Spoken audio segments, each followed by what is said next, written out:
In this video, I'm going to show you how both Lovable and Replit compare as AI web development platforms in 2025.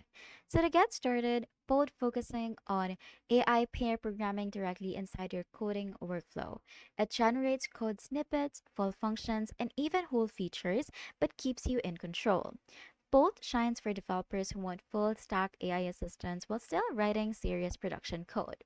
Lovable takes things a step further with design first full stack generation. It can build entire web apps based on prompts, including database connection APIs and beautiful front end layouts. For founders or solo developers who want polished MVPs fast, Lovable delivers a nearly complete product in minutes. Replit offers browser based coding with AI assistance, instant hosting, and collaborative features. Its strength lies in accessibility. Anyone can spin up a live web app instantly. Replit's Ghostwriter AI continues to evolve, making it a strong platform for quick experimentation, learning, and deployment. In short, both is best for professional devs, Lovable for rapid full stack MVPs, and Replit for casual coding, learning, and instant deployment. And that's how both Lovable and Replit compare as AI web developers in 2025.